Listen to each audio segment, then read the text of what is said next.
Hey everybody, Angry One Horn here with Angry One Horn's Flying Adventures, and today I am doing a engine start procedure with this uh, PC Designs F4 Phantom 2 based on the 1F-4E-1 United States Air Force Flight Manual dated 1 February 1979. This procedure can be usable within the sim. There are some nuances that you can't do, but you can simulate them with these other actions. But we can start this aircraft just like you would in real life. So, without further ado, let's get started. So today it's pouring down rain here in Tucson, Arizona, at Davis Mountain Air Force Base, which is home of the aircraft boneyard. We're gonna do this with the canopies closed. Most often, if it's not inclement weather, you would start with your canopies open, uh, and then taxi with them open until you are down at end of runway. So the first thing we want to do is we're going to look at the procedure. Um, the engines can be started by utilizing electrical power from an external power source or an aircraft battery, and by utilizing air pressure from a cart or a pyrotechnic cartridge. As a result, several starting combinations can be realized. An example, external power source and ground cart, or external power source and cartridge, battery and cartridge, and battery and ground start. It says to refer to section 7, systems operation, for description of the engine starter operation. This procedure establishes the right engine is being started first. This procedure was adopted in order to ascertain that both utility hydraulic system pumps are operating properly. The right engine pump delivers 2,775 plus or minus 225 psi at idle, while the left engine pump delivers 3,000 plus or minus 250 psi at idle. Because of this, the single needle utility hydraulic pressure indicator cannot be used to determine pump operation unless the right engine is started first. As the left engine is started, the utility pressure will increase slightly, indicating the left engine pump is operating. This procedure is based upon external power being available. During a start in which battery power is used, the oil pressure indicator, fuel flow indicator, hydraulic pressure indicator, and fire and overheat warning light will not be operative until airplane generator power is supplied. Full weather procedures, section 9, are to be used anytime the initial oil pressure exceeds 50 psi. This can occur even when outside temperatures are not extremely cold. Okay, so we're gonna go ahead and do this. Step one is to connect the external air source. So that is simulated within the sim that the ground crew is connecting the air source to the right starter. This is going to simulate that we've done all the procedures up to the engine start. So we've gone over both cockpits and everything is set up accordingly. So the last thing we'll need to do prior to the engine start and those procedures is actually turn on power. Since we have an external power generator and air cart simulated outside. So now that we have power, we are going to signal to the crew on the ground to go ahead and turn on that bleed air to the number 2 engine or the right engine. So step one, external air source connect to right starter with an MA-1A starting unit or equivalent. So there we go. They've turned it on, but we have not put air into the aircraft yet. It is just the hose going to the aircraft. And now what we'll do is we need to remove our, we have to hide this because of the nuances of the sim, so that we can turn on both engine master switches. Because that's step 2, engine master switches on. All right. Now we'll go ahead and put this back for the time being. Now it says engine crank, signal ground crew to start external airflow and use monitor and monitor the tachometer for first indication of engine rotation. So we're going to simulate that by turning on the engine start. And then what's going to happen is if there's no indication of engine RPM within 15 seconds or no indication of oil or hydraulic pressure within 30 seconds after engine air is applied, disconnect the start. So we have RPM increase. So at 10% RPM, ignition button depressed while advancing the throttles. So we can't advance the throttles off of because there is no cutoff with these. But we simulate that by hitting this red switch, and that does both the depress ignition button and the throttle going into the idle position. Oh, we'll do that. Boom. We have to do that at above 10%. And you can see our RPMs are rising. Now, this is what it says. At 10% RPM, we're going to ignition button, depress and hold while advancing the throttle. Depress the ignition button and simultaneously advance the throttle to a position halfway up the throttle quadrant, then snap the throttle to idle while monitoring fuel flow. If the fuel flow drops below 225 or more than 75 pounds per hour below initial fuel flow indication, the throttle rigging is out of limits and an entry shall be made in the forms. Do not accept the aircraft for flight where the snap acceleration anticipated a flame out may occur. The rear crew member will check the appropriate throttle movement during engine start. The throttles are not engaged. Reconnect after engine start. Do not attempt a start of the engine before reaching a 10% RPM. If the starting procedure is initiated at a lower RPM, additional heat distress of the engine hot section is anticipated. Over temperature of the turbine will generally occur during a low RPM start if the starter air cycle is inadvertently interrupted during the start cycle. So we're going to release the ignition button as soon as light off is detected. Light off is indicated by a rise in exhaust gas temperatures at approximately 13 to 16%, while the fuel flow of 225 to 750 pounds per hour is indicated. Higher fuel flow values are likely to result in hot starts. To prevent an overheating condition from occurring, engines should not be shut down prior to reaching the actual EGT limit. In the event of a hot or a false start, the throttle cannot be returned off. The engine may be shut down from any throttle setting by placing the engine master switch off. So that would be one of these switches here, appropriate left or right.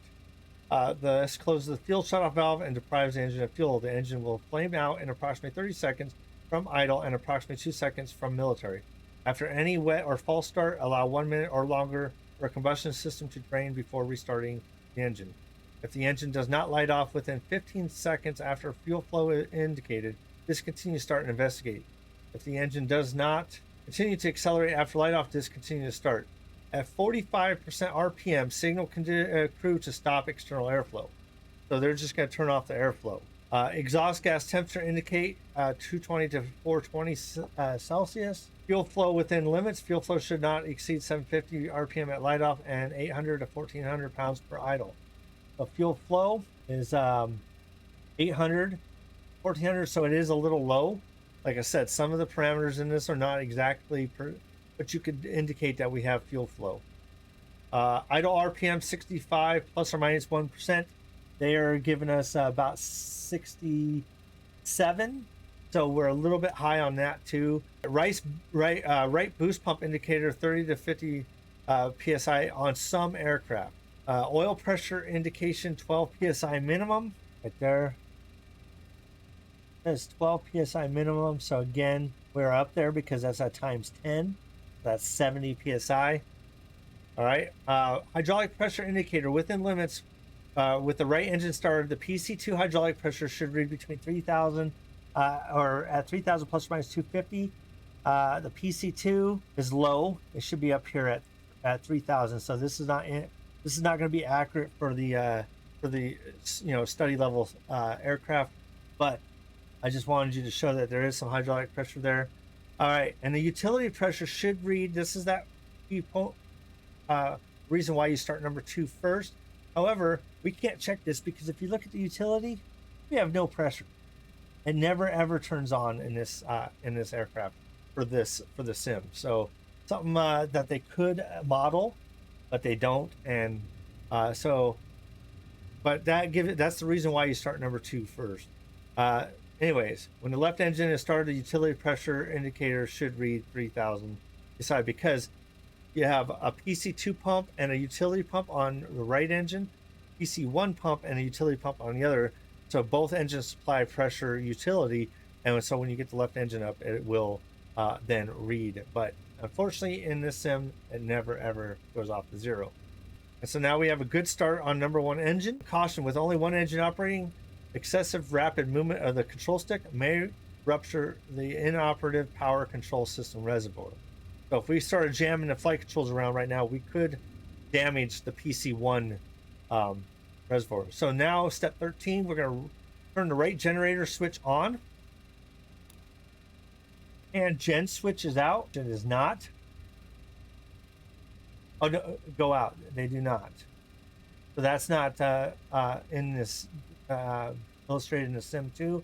To avoid an electrical power interruption, which could result in an INS no-go indication, the pilot should ensure that the INS is not in an aligned mode when the generator switches are placed to gen on. Check that the auxiliary air doors and speed brake doors, if out, are clear prior to cycling generator switches. Any interruption in electrical power will cause them to close violently with possible injury to ground crew. You're just going to make sure that that stuff's clear. All right. We don't have an APU light because this aircraft's not equipped with one, so we skip step 14. Step 15, spoiler actuator check. With the right engine operating slowly, deflect the control stick approximately 1 inch to the left. And so you would have the ground crew outside checking this.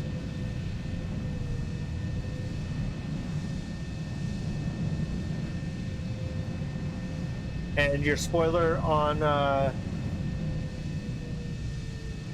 control stick approximately 1 inch to the left. Have ground crew or rear cockpit occupant verify the spoiler does not fully deflect and that it returns to flush position when the stick is returned to neutral. So there you go. Abort if the spoiler check is no good. All right, then we would go back in and we're going to go ahead and start the left engine. So we start the left engine per steps 1 through 12, and we'll just go through this without reading it because we've already done this. So we will go ahead and get rid of the right-hand throttle so we can hit the button. So the first thing we're going to do is signal to the ground crew to connect to air source. Boom, air source. Then we are going to ensure that our left engine master switch is on. We did turn it on when we turned both. You could do one and then the other. All right, so it is on. So we are ready for to make sure that we have RPM. We do, so we're gonna go ahead and hit that red button. We have RPM increase, and as we get that light off, there it is. We go ahead and turn the red switch off. And we watch for smooth, steady advance of RPM, fuel flow, and temperature, exhaust gas temperature. All right, fuel flow is within limits. We're gonna assume all that stuff. Again, our PC1 is now up and operational. It is reading a lot low, and in real life, you would not take this airplane with that low of a hydraulic pressure. It should be reading, both PC1 and PC2 should now be reading 3,000, and utility should be reading 3,000, plus or minus 250 on all three of them, because now that the left engine is up and running, now we have full utility pressure. But as you can see, it is not modeled in this aircraft. Left-hand generator control, make sure that you're not aligning an INS, and then we go like this, and it says ensure left engine out and bus ties are open. Lights are out, so they are. Left generator light goes out if bus tie open light does not go out within approximately 18 seconds. Accelerate either engine to approximately 70% RPM. Cycle the right generator. In low ambient temperature, the bus tie open light may not immediately go out after the left engine is started. The left generator light goes out. This may be due to a failure in the generators to synchronize quickly because of the cold oil in the left generator. Air source disconnects, so now they're going to actually pull the air source off the aircraft. External electrical power disconnect. They're going to disconnect the power cord from the generator, and because we're self-sustaining. Right generator control switch cycle. All right, bus ties light out. So the bus ties light open light remains out when placing the right generator control switch off, and then it flashes on momentarily when the switch is returned to generator position. That's not 100% accurate in a sim, but you can go ahead and do those procedures just like you would in real life. Interior check is complete, and then make sure that if you did a battery start, now you would enter your internal navigation set alignment. All right, thank you for watching the engine start procedure. Catch me on Twitch, Angry One Horn, and I'll be glad to share my Angry One Horn's flying adventures with you.